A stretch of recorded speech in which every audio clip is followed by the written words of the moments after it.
चेचनिया के मुसलमान अश अश कर उठे। उर्दगान ने गले से लगाया, मोहम्मद बिन सलमान चलकर पाकिस्तान आया। मलेशिया, कतर, अमारात, ईरान, अफगानिस्तान, बांग्लादेश, गर्ज हर मुसलमान मुल्क ने उस शख्स को खराज तहसीन पेश किया। इसी इस्लामी जमहूरिया पाकिस्तान में कुरान मजीद और दीगर पाक किताबों के लिए इम्पोर्ट किए जाने वाले पेपर तक पे टैक्स लगा हुआ था, जो टैक्स इस इमरान खान ने खत्म कर दिया कि दीनी कुतब हर पाकिस्तानी कम से कम हदिया में खरीद सके। समुंदर पार श्रीलंका में वबा से मरने वालों को जला दिया जाता था। वहाँ के मुसलमानों की दुहाई सुनकर इस इमरान खान ने श्रीलंकन हुक्मरान को इस बात पर कायल किया कि मुसलमानों को अपने प्यारों को जनाजे पढ़ाने दो, जिसकी बात मानते हुए श्रीलंका की हुकूमत ने कानून बदल दिया। सरवरे कायनात की विलादत पर दरूदो जिक्र मुस्तफा और असम्बलियों में चरागा करके इस वतन की फिजाओं को हजूर के जिक्र से मुअत्तर कर दिया। रहमतुल लिल आलमीन एकेडमी बना दी कि जिसमें उलमा इकराम को शामिल किया और कहा इस कौम के बच्चों को नबी पाक सल्लल्लाहु अलैहि वसल्लम की जिंदगी पर चलना सिखाएं। स्कूलों, कॉलेजों, यूनिवर्सिटियों में कुरान पाक उर्दू में पढ़ना लाजिम करार दे दिया कि इसके बगैर डिग्री भी नहीं दी जाएगी। इय्याका नअबुदु व इय्याका नस्तईन का विर्द करने वाले इस इमरान खान का चर्चा पूरी दुनिया के मीडिया पर हुआ कि इस दुनिया में एक मुसलमान लीडर ऐसा भी है जो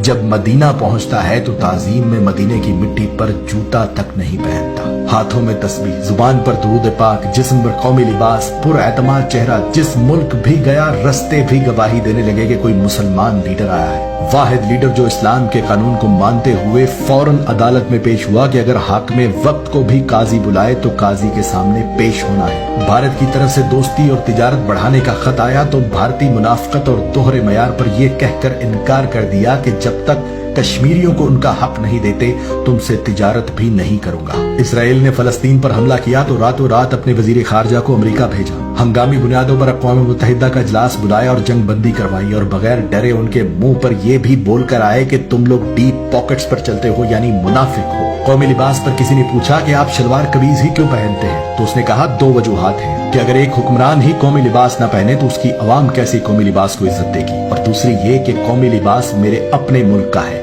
मेड इन पाकिस्तान है, तो मैं चाहता हूं कि हम मेड इन पाकिस्तान चीजें ही इस्तेमाल करें और जब तक मैं खुद मिसाल नहीं बनूंगा दूसरों से भी तवक्को नहीं करनी चाहिए। यहाँ तक कि बैंक मुलाजमीन को भी कहा कि आप लोग भी कोशिश करें कौमी लिबास पहने, क्योंकि कौमी लिबास में सादा अवाम आपसे ज्यादा एतमाद से बात कर सकते हैं। वो और बात है कि उसके इस मशवरे पर मेरे टीवी चैनल्स पर बैठे फनकारों और तज्जिया निगारों ने मजाक में उड़ा दिया। वाहिद लीडर जिसने बेहयाई खत्म करने के लिए औरतों को कुरान के मुताबिक कहा कि पर्दा करें, कपड़े ठीक पहने, हालांकि ये ऐन हुक्म कुरान है कि अपनी औरतों से कह दो कि जब बाहर निकले तो अपना जिस्म ढांप ले, मगर उस मशवरे पर भी मेरे मीडिया समेत अपोजिशन और तमाम उलमाए इकराम में से भी कोई इसकी हिमायत को ना आया और वो मशवरा भी मजाक में उड़ा दिया गया।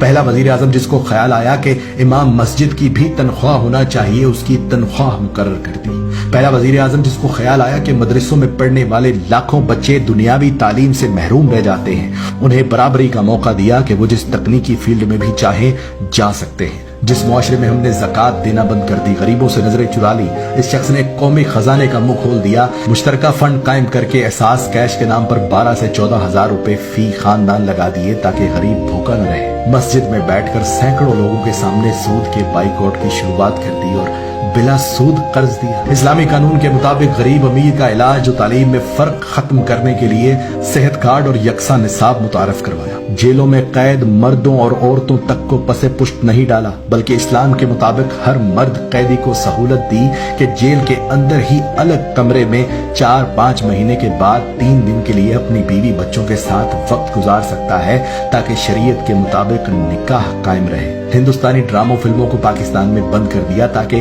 फहाशी ना फैले और इस्लामी तारीख पर मबनी ड्रामे अरतरल वगैरह चलाए ताकि इस कौम को याद दहानी हो कि इस्लाम क्या है और हम कहां जा रहे हैं। खानदानी निजाम को मजबूत करने के लिए तमाम तर कानून साजी की कि कोई अपने वालिदैन को घर से ना निकाले और ना कोई वालिदैन अपने बच्चों को घर से निकाले। गंदी फोहश वेबसाइट्स को मुकम्मल बैन करवा दिया और मैं सदके जाऊं, फख्र मुझे उस वक्त और भी हुआ जब चेचनिया के बहादुर तरीन मुसलमानों के लीडर ने रूस के दौरे पर गए कप्तान से मिलकर कहा कि मेरी 2019 से जब से आपने अक़वाम मुत्तहिदा में कलमे की सदा बुलंद की थी, ख्वाहिश थी कि आप जैसे इस्लाम के बहादुर लीडर से मुलाकात हो सके। इस वक्त भी ये शख्स पूरी दुनिया के मुमालिक में ये कवानीन बनवाने में मसरूफ है कि दीन इस्लाम की तौहीन करना जुर्म तसव्वुर किया जाए। اور اب الحمدللہ روس اور امریکہ میں یہ قانون بن چکا ہے کہ آزادی رائے کی آڑ میں اسلام اور نبی پاک صلی اللہ علیہ وآلہ